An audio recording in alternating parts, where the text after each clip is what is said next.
Hello लोगोफोर नोंथांमोनखौ आरोबाव आंनि बे गुबुन मोनसे गोदान भिडिअआवहाय बरायहरनाय थाबाय स' नोंथांमोननिसिम आसा खालामो भिडिअखौ जागायनायनिफ्राय जोबजासिम नायलांगोन होननानै एक्चुअली नोंथांमोनाथ' भिडिअनि टाइटेल एबा थाम्बनेइल नायनानै मोनथिखाबायानो जानांगौ दे दिनै आं मा भिडिअनि सायावहाय आपडेटखौ लानानै फैदों। ओमफ्राय लोगोफोर जायफोरा भिडिअखौ नायनो इन्ट्रेस्ट मोनो भिडिअखौ जागायनायनिफ्राय जोबजासिम नायलांब्लानो जाबाय दे लोगोफोर जाहाथे नोंथांमोना भिडिअखौ नायनानै मोजाङैनो बुजिना लानो हायो दे लोगोफोर।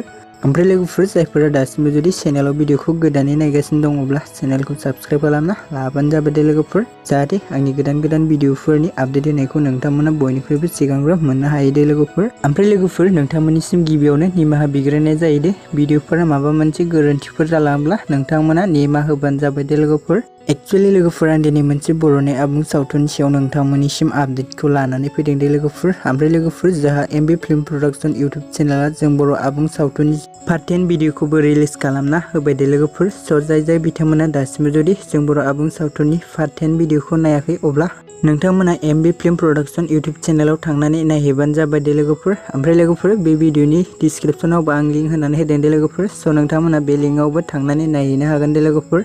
ओमफ्राय लोगोफोर भिडिअखौ नायनानै माबायदि मोनदों कमेन्टनि गेजेरजों फोरमायहरबानो जाबाय दे लोगोफोर। स' लोगोफोर बिदिब्ला दिनैनि आपडेटआ बेखिनियानोमोन दे लोगोफोर। स' नोंथांमोननिसिम आसा खालामो भिडिअखौ नायनानै मोजां मोनबाय। भिडिअखौ जुदि नायनानै मोजां मोनदोंब्ला अन्नानै चेनेलखौ साबस्क्राइब भिडिअखौ लाइक आरो कमेन्ट खालामनो दाबाव दे लोगोफोर। स' जाय बिथांमोना दासिमबो जुदि बे जों बर' आबुं सावथुननि पार्ट 10 भिडिअखौ नायाखै अब्ला नोंथांमोना एमबि फिल्म प्रडाक्शन इउटुब चेनेलाव थांनानै नायहैबानो जाबाय दे लोगोफोर।